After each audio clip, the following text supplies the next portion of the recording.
পড়াশোনা শেষ করে পার্মানেন্ট রেসিডেন্ট হওয়ার একটি সুবর্ণ সুযোগ থাকে কানাডাতে। পৃথিবীর অন্য যে কোনো কান্ট্রির তুলনায় কানাডাতে পার্মানেন্ট রেসিডেন্ট হওয়ার সুযোগগুলো, গেটওয়েগুলো অনেক বেশি, যার কারণে কানাডা কিন্তু অনেক বেশি পপুলার। তো এখানে কানাডাতে স্টাডি প্রোগ্রামে আসার ক্ষেত্রে স্টুডেন্ট ভাই বোনদের একটি বড় ব্যারিয়ার হয়ে দাঁড়ায়। অনেকের স্টাডি গ্যাপ থাকে। তো গ্যাপ থাকার পরেও কিভাবে আপনি কানাডাতে আসতে পারেন, কিভাবে আপনি গ্যাপের এক্সপ্লেনেশনগুলো দিবেন, কোন কোন সার্টিফিকেট, কোন কোন ডকুমেন্টগুলো দিলে সেটি ইউনিভার্সিটি এবং ভিসার বিষয়টি পজিটিভলি অ্যাকসেপ্ট করবে, এই বিষয়গুলি নিয়ে আজকে আমাদের আলোচনা সাজানো। পৃথিবীর বিভিন্ন প্রান্ত থেকে যারা শুনছেন আমাদের কথা, যারা এই ধরনের সমস্যার মধ্যে আছেন, পড়বেন, তাদের সকলের জন্য আজকের আলোচনাটি অবশ্যই গুরুত্বপূর্ণ।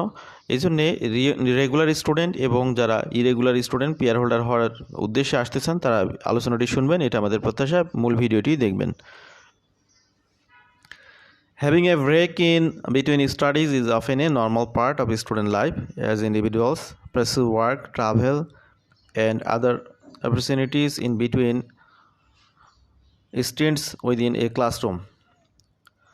বিষয় হলো যে আপনারা মোরালে সবাই জানেন যে কানাডাতে স্টাডি প্রোগ্রামে আসার ক্ষেত্রে অনেকেই প্রস্তুতি নেওয়ার ক্ষেত্রে অনেকের গ্যাপ হয়ে যায়। বিশেষ করে এই আপ টু দ্য মার্কে আইএলটিএস রেজাল্ট না থাকলে অনেকে আসতে পারেন না।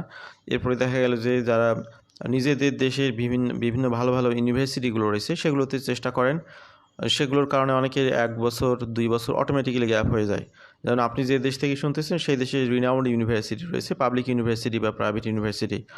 আপনি সেটার জন্য অ্যাডমিশন টেস্ট দেওয়ার চেষ্টা চালালেন, কোনো কারণে হইল না, কিন্তু এই না হওয়া পর্যন্ত অপেক্ষা করতে গিয়ে 1 বছর 1.5 বছর অনায়াসে চলে যায়।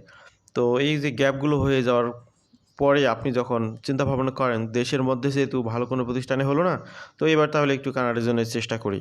তো তখন যে বিপত্তিগুলো ঘটে তখন হলো যে এই স্টাডি গ্যাপের বিষয়গুলো সামনে চলে আসে। সেক্ষেত্রে আপনাদের অনেকে আপনারা প্রবলেমে পড়ে যান, অনেকে অ্যাকসেপ্টেন্স লেটার পান না। এই বিষয়গুলো একটা ম্যাটার। আরেকটা বিষয় হলো যারা হয়তো বা আন্ডার গ্রাজুয়েট প্রোগ্রাম আপনাদের দেশে কমপ্লিট করতেছেন, কমপ্লিট করার পরে পোস্ট গ্রাজুয়েশন ডিপ্লোমা অথবা মাস্টার্স প্রোগ্রাম আপনার কানাডাতে এসে করতে চান, সেক্ষেত্রে অনেকে দেখা গেল যে সিদ্ধান্তহীনতায় ভোগেন। কোথায় যাবেন, কানাডায় যাবেন, অস্ট্রেলিয়া, ইউকে নাকি ইউএসএ, এইসব করতে করতে দেখা গেল যে আপনাদের গ্যাপ হয়ে যায়। তো এই গ্যাপগুলো হলে কি করবেন সেটা একটা বিষয়। 3 নম্বর যে বিষয়, 3 নম্বর যে প্রেক্ষাপট সেটা হলো যে আপনি হয়তো ব্যাচেলর কমপ্লিট করেছেন অথবা মাস্টার্স কমপ্লিট করেছেন, করে আপনি নিজ দেশে একটি ভালো চাকরি করতেছেন অথবা পার্শ্ববর্তী কোনো দেশে আপনি জব করতেছেন। এখন আপনার খেয়াল হলো যে আপনার পরিচিত অনেকেই কানাডা চলে গেছে পিআর হোল্ডার হিসেবে, আপনি এখন কানাডাতে আসতে চান। যেহেতু এখন স্কিল মাইগ্রেশন প্রোগ্রামগুলো অনেক টাফ হয়ে গেছে, অনেক ভালো স্কোর করার পরেও স্কিল মাইগ্রেশনে এক্সপ্রেস এন্ট্রি দিয়ে সরাসরি আসাটা অনেক টাফ হয়ে যাচ্ছে। সুতরাং অল্টারনেটিভ প্রোগ্রাম হিসেবে স্টাডি প্রোগ্রামকে আপনি একটি অপরচুনিটি হিসেবে নিতে চাচ্ছেন এবং সেই পথ ধরে স্টাডি প্রোগ্রামের ডানায় ভর করে কানাডাতে আসতে যাচ্ছেন। কিন্তু দেখা গেল যে আপনি মাস্টার্স করেছেন হয়তো বা আরও অনেক দিন আগে, অনেক বছর আগে, হতে পারে 10 বছর আগে, হতে পারে 5 বছর আগে। এখন আপনি কিভাবে আপনার এই বিষয়টিকে রিকভারি করবেন, মেকআপ করবেন? তো এই সবগুলো প্রেক্ষাপটেই মূলত স্টাডি গ্যাপের বিষয়গুলো এসে থাকে। It is important to note that Canadian Designated Learning Institution, the only school authorized to accept international students in Canada, tend to accept certain length of study gap for different level of study. For undergraduate programs, most DLI accept a gap of up to 2 years, while postgraduate programs, DLI tend to allow a gap 5 years. Some institutions in Canada can even allow longer gaps provided that a good reason is given explain the gap in studies. তো usually undergrad প্রোগ্রামে সাধারণত 2 বছর পর্যন্ত gap অনায়াসে accept করে, আর post grad বা masters প্রোগ্রামের ক্ষেত্রে 5 ইয়ার্স পর্যন্ত গ্যাপগুলো নর্মালি অ্যাকসেপ্ট হয়। এর পরের যে গ্যাপগুলো সেগুলোকে অ্যাকসেপ্ট করতে হলে আপনার উপযুক্ত রিজন দেখাতে হবে, এক্সপ্লেনেশন দিতে হবে। এটাই হলো এখানে আমাদের ইনিশিয়েশন বা সূচনা লগ্নের কথা। এবার আমরা বলবো আপনাদেরকে গ্যাপগুলো কীভাবে মেকআপ করবেন।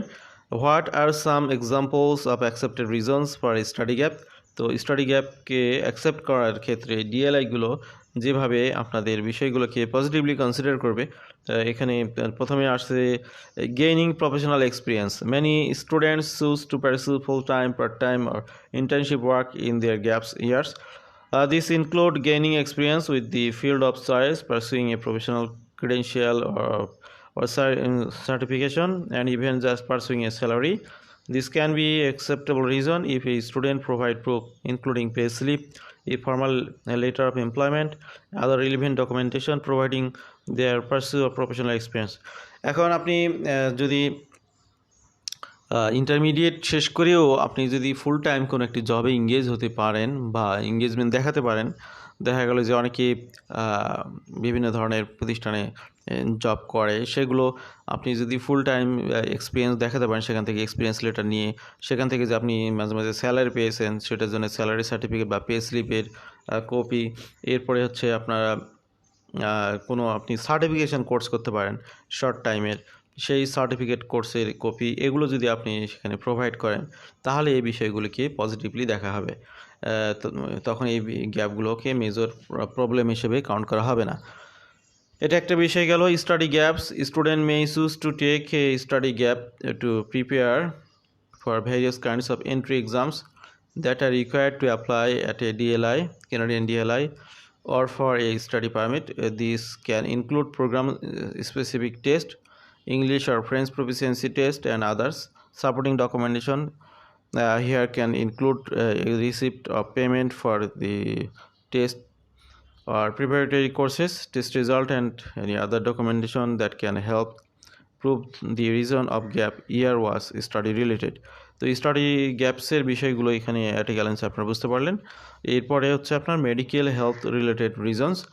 আপনি যদি আপনার গ্যাপের এক্সপ্লেনেশন হিসেবে আপনার হঠাৎ কোনো মেডিকেল সমস্যা হতে পারে, স্বাস্থ্যগত সমস্যা হতে পারে, সেক্ষেত্রে আপনি যে কোথাও ভর্তি ছিলেন, ডাক্তারের সার্টিফিকেট, অ্যাডমিশনের সার্টিফিকেট, বিভিন্ন টেস্ট পেপারস, এগুলো যদি আপনি শো করতে পারেন, সেগুলোকে গ্যাপের পরিপূরক হিসেবে গ্রহণ করার একটি পসিবিলিটি রয়েছে।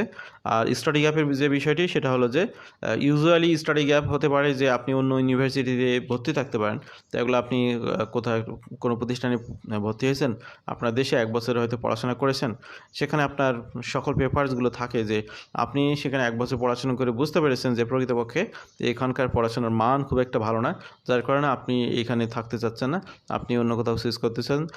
এই জন্যে আপনি সেই রিজনটাকে সামনে তুলে ধরবেন। অথবা দেখা গেল যে আপনি আইএলটিএস প্রিপারেশন কিংবা আপনার অন্যান্য যে সার্টিফিকেট কোর্সগুলো থাকে সেগুলোতে আপনি ব্যস্ত ছিলেন, যার কারণে আপনার একটা গ্যাপ হয়ে গেছে। তো এখন আপনি সেই যে প্রতিষ্ঠানে আইএলটিএস কোর্সে ভর্তি হয়েছেন, ইংলিশ ল্যাঙ্গুয়েজ টেস্টে ভর্তি হয়েছেন, সেগুলোর মানি রিসিটগুলো, অ্যাডমিশন ডকুমেন্টগুলো, এগুলো আপনি যদি সেখানে প্রোভাইড করেন তাহলে এটাও গ্যাপের এগেনস্টে একটি উপযুক্ত পেপারস হিসেবে কাজে দিবে। পার্সোনাল গ্রোথ অ্যান্ড ডেভেলপমেন্ট, এখানে গ্যাপকে রিকভারি করার জন্য আর একটি পেপারস আপনারা কালেকশন করতে পারেন। পার্সোনাল গ্রোথ অ্যান্ড ডেভেলপমেন্ট এ related many students may take a gap in their studies to pursue personal growth.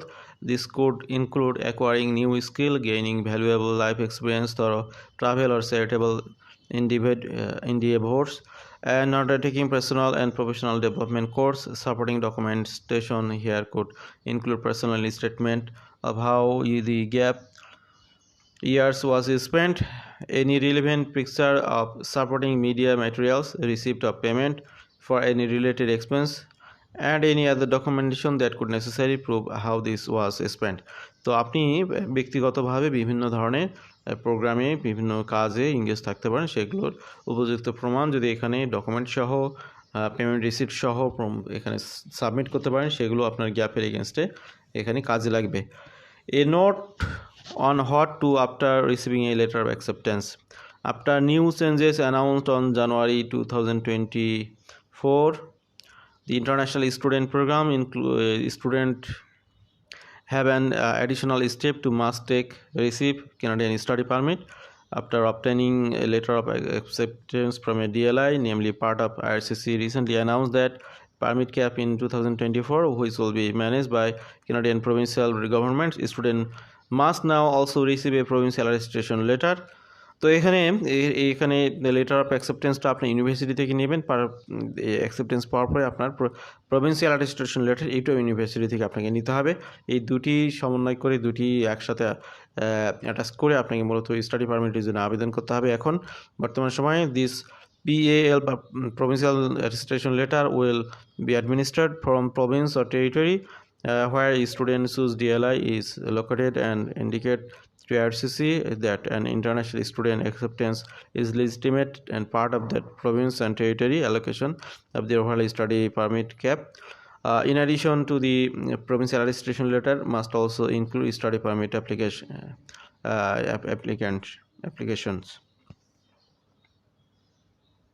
তো একজন স্টাডি পারমিট অ্যাপ্লিক্যান্টের যে কাজগুলো করতে হবে সেটা আবার রিপিট করতেছি, সেটা হলো এই দুটি লেটার আপনাকে অ্যাটাচ করতে হবে। একটি হলো লেটার অফ অ্যাকসেপ্টেন্স আর একটা হলো provincial attestation letter. Provincial attestation letter এবং লেটার অফ অ্যাকসেপ্টেন্স দুইটা লেটারেই আপনার নাম, ডেট অফ বার্থ এবং আপনার অ্যাড্রেস মেনশন করে তারা এখানে রিটেন সিগনেচার থাকবে, একটি থাকবে প্রভিন্স থেকে আর একটি থাকবে ইউনিভার্সিটি থেকে। এই লেটারগুলো আপনাদেরকে অবশ্যই এখানে সংগ্রহ করতে হবে এবার দিয়ে দিবে। এখানে full name, date of birth, address এগুলো থাকবে। আর 31শে মার্চের মধ্যে প্রভিন্সগুলো পেয়ে যাবে। অলরেডি আলবার্টা এবং ব্রিটিশ কলম্বিয়া এই প্রভিন্সিয়াল অ্যাটেস্টেশন লেটার ইস্যু করার এখতিয়ার পেয়েছে বা তাদের এই সিস্টেমটি অলরেডি চালু হয়েছে। যারা এই প্রভিন্সগুলো থেকে কাজ করতেছেন তারা সেখান থেকে কালেকশন করবেন।